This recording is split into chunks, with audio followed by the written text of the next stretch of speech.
दोस्तों, जैसा कि आप सभी लोग जान चुके हैं कि ट्रांसफ़र का पहला लॉट का लिस्ट जारी हो चुका है।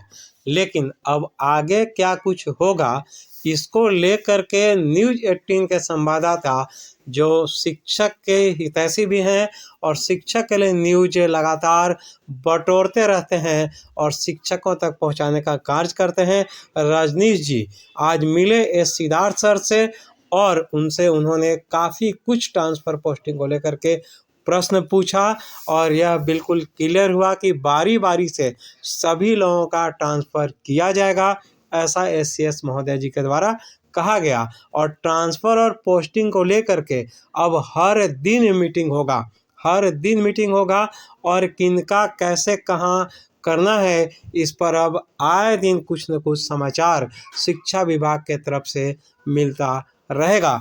तो आइए क्या कुछ आज बातचीत हुआ उसको हम लोग देखते हैं उन्हीं के शब्दों में। लेकर पत्र भी जारी कर दिया है। सीधी बातचीत करेंगे, हमारे साथ शिक्षा विभाग के एसीएस डॉक्टर एस सिद्धार्थ हैं।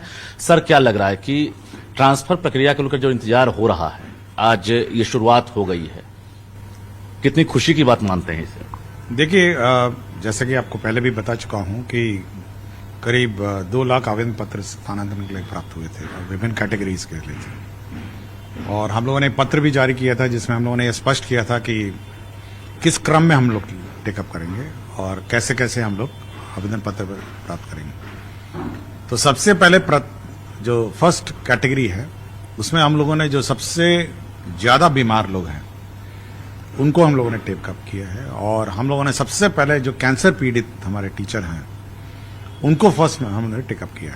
इसके बाद फिर जो असाध्य रोग वाले होंगे, फिर जो विकलांग होंगे, फिर उसके बाद जो विडोज हैं और बाकी अन्य सभी जो कैटेगरीज हैं जो हम पहले पत्र में स्पष्ट कर चुके हैं, हम लोग लेंगे। और इस क्रम में हम लोगों ने पहले तो हम लोगों ने बहुत सारी नियमावली चेंज की, बहुत सारे प्रावधान हम लोगों ने चेंज किए और साथ ही साथ हम लोग जो सिस्टम है, हम लोग का जो सॉफ्टवेयर सिस्टम है उसमें भी हम लोगों ने परिवर्तन किया। तो इस सब में हम लोगों ने इसमें समय जरूर लगा और हम लोगों ने सबसे पहला जो लॉट लिया है वो कैंसर पीड़ित है और उसमें भी जो आज जारी हुआ है वो वैसे कैंसर पीड़ित शिक्षक हैं जो पुराने हमारे रेगुलर टीचर हैं जी। इसके बाद आज बैठक होगी TRE 1 और TRE 2 वाले टीचर BPSC की। उसके बाद हम लोग सक्षमता वाले टीचरों का लॉट देखेंगे और ये चेक करेंगे कि जो सक्षमता वाले टीचर हैं उन्होंने जो नए विद्यालय जिसमें जहां ज्वाइन करना था वहां ज्वाइन किए या नहीं किए, ये हम लोग चेक करेंगे। उसके बाद बाकी फिर नियोजित का हम लोग टेकअप करेंगे। शुरुआत हुई है और लगातार लोग इंतजार कर रहे थे, तरह तरह से जो भ्रांतियां भी फैलती है, इसके साथ साथ जो कंफ्यूजन है वो भी बढ़ता है। इस कंफ्यूजन को कैसे दूर करेंगे? देखिए, कंफ्यूजन हमने क्रिएट किया। कंफ्यूजन हो सकता है कि जो नॉन मेन स्ट्रीम मीडिया है, यूट्यूब है, ये क्रिएट करता है। कंफ्यूजन विभाग बहुत स्पष्ट है, उसका रोड मैप बहुत स्पष्ट है और हम जब पत्र बड़े सोच समझ के बहुत विचारोपांत हम लोग निकालते हैं। और मैं हमेशा टीचर्स का कहता हूं, जो मेन स्ट्रीम मीडिया है, मेन स्ट्रीम चैनल्स हैं, मेन स्ट्रीम न्यूज़पेपर हैं या फिर आप विभाग के वेबसाइट पर निर्भर करिए, ओपिनियंस अपने आप मत बनाइए। मतलब हो सकता है कि किसी को अपना ओपिनियन बनाने के लिए कुछ भी बोल देंगे। यूट्यूब तो आज के दिन में यूट्यूब बहुत स्वतंत्र है ना, इसलिए मैं हमेशा कहता हूं कि मेन स्ट्रीम मीडिया है, न्यूज़ 18 आपका है, बहुत विश्वसनीय चैनल सब है जी है, बाकी बहुत सारे चैनल्स हैं।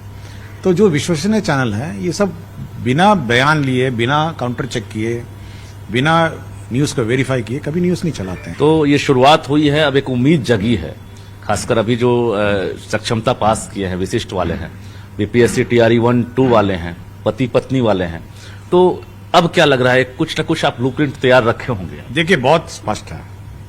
जो शुरू वाले मामले हैं बहुत सेंसिटिव मामले हैं जिसको हम खुद देखते हैं और विशेषकर जो बीमारी वाले हैं, असाध्य रोग वाले हैं और विकलांग हैं और पति पत्नी वाले, इतने तो हम अपने स्तर पर देखेंगे। जहां तक दूरी वाले हैं तो हम लोगों ने उसके लिए एक सिस्टम बनाया हुआ है, सॉफ्टवेयर सिस्टम में है, सॉफ्टवेयर सिस्टम डेवलप हो रहा है, हो सकता है 3-4 दिन में उसका टेस्टिंग भी होगा। उसमें जो हमारे DO हैं उसके सामने स्क्रीन पे आएंगे कि मतलब टीचर का नाम बिना डिस्क्लोज किए कि ये ऑप्शन टीचर ने मांगे हैं, वो अपना उसमें वैकेंसी के अनुरूप उसको फिल करेगा और ऑटोमेटिकली वो लिंक हो जाएगा टीचर के चॉइस पर। देखिए, बहुत बड़ी बात कह रहे हैं। एसीएस ने अभी जो जानकारी दी है, इससे बहुत कंफ्यूजन दूर हो गया है, क्योंकि लग रहा था कि 1,90,000 है, जिसमें खासकर जो डिस्टेंस मैटर कर रहा है वो परेशान हो रहे हैं। लेकिन एसीएस ने साफ कह दिया कि पहले फेज में ही टेंशन है और समझ सकते हैं कि इसमें बहुत सारे डॉक्यूमेंट्स की जरूरत होती है, चाहे विडो हो, हैंडीकैप्ड हो या फिर किडनी, लीवर, कैंसर, तमाम चीजों में डॉक्यूमेंट्स, मेडिकल सर्टिफिकेट की जरूरत होती है। और एक भी अगर गलती शिक्षा विभाग से होती है तो सवाल तो उठेगा ही। लेकिन इन्हीं चीजों से बचने के लिए देखिए, जो बड़ी संख्या वाली है उसमें जैसे मैं हूं डीओ, सपोज मैं डीओ गया हूं, तो मेरे स्क्रीन पे आएंगे कि टीचर का डिटेल के बिना, मतलब टीचर का डिटेल नहीं आएगा, लेकिन इतने टीचरों ने आपके जिले में पदस्थापन के लिए आवेदन दिया, तो डीओ साहब 10 ऑप्शन देखेंगे और जहां जहां वैकेंसी है वहां स्कूल लगाना शुरू कर देंगे जी। अगर मेंशन नहीं, कौन करेंगे? हाँ, मतलब उसको पता नहीं चलेगा कि किस टीचर का आवेदन पत्र है। अच्छा, उसको केवल ब्लैंक दिखेगा कि इतने टीचर ने इतने इतने जगहों पे अपने आवेदन दिए हैं। एक और सवाल, चूंकि TRE-3 भी आगे है और उसका रिजल्ट भी समय पर आ ही गया है, मोटा मोटी काउंसलिंग की प्रक्रिया अभी पूरी नहीं हुई है। अब ये HT का जो ज्वाइन कराने का जो प्रोसेस है, खासकर उनसे भी आज से विकल्प जो मांगा गया था वो शुरू हो गया है आज से, तो वो क्या लग रहा है कि वो जो 3 जिला का विकल्प है उस पर कुछ विचार किया जा रहा है क्या? हाँ, तो विकल्प इसलिए तो मांगा गया है कि विकल्प हम कि जिला अलॉट करेंगे। बहुत लोगों का आपके पास भी लेटर गया है और हमारे पास भी फोन आ रहा है कि एसीएस साहब इसमें भी उम्मीद करते हैं कि वो ऐसा कर सकते हैं कि 3 जिला को 3 प्रखंड में कर दें। नहीं, आप जिला करिए ना पहले भाई, आप उम्मीद करेंगे कि आपका जिला जो आप प्रथम चरण में बोला है उसी में अलॉट कर देंगे आपको। आपसे उम्मीदें बहुत ज्यादा है बिहार के टीचर्स से। हमको किसी को कष्ट देने का तो उद्देश्य नहीं है। क्यों इतनी उम्मीदें बढ़ गई, ये बताइए। हाँ? क्यों इतनी उम्मीदें बढ़ गई है टीचर? नहीं, उम्मीद है कि उसको लगता है कि शिक्षा विभाग उनकी बात सुनेगा, करेगा, इसलिए उम्मीद बढ़ती है। धन्यवाद। हमारे साथ शिक्षा विभाग के एसीएस डॉक्टर एस सिद्धार्थ थे, जो बारीकी से महत्वपूर्ण जानकारियां दे रहे थे। यानी बिहार के शिक्षकों को अब टेंशन नहीं लेना होगा, टेंशन आप सरकार पर छोड़ दीजिए और सरकार ये चुनौतियां स्वीकार करती है। यानी एसीएस ने साफ कहा है कि हम इसे क्रांति नहीं मानते हैं और सबका धीरे धीरे ट्रांसफर होगा, जिसको लेकर हम खुद एक एक आवेदन को मॉनिटरिंग कर रहे हैं, एक एक आवेदन को पढ़ रहे हैं। हालांकि ये तकनीकी प्रक्रिया है, इसलिए थोड़ा वक्त जरूर लगा है, लेकिन आपको टेंशन नहीं लेना है, सबका ट्रांसफर होगा।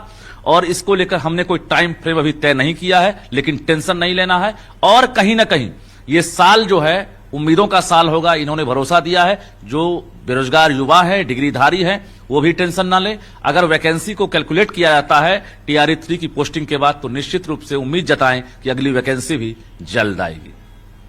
कैमरामैन दीपक के साथ रजनीश कुमार, News 18 पटना। बढ़ते आगे।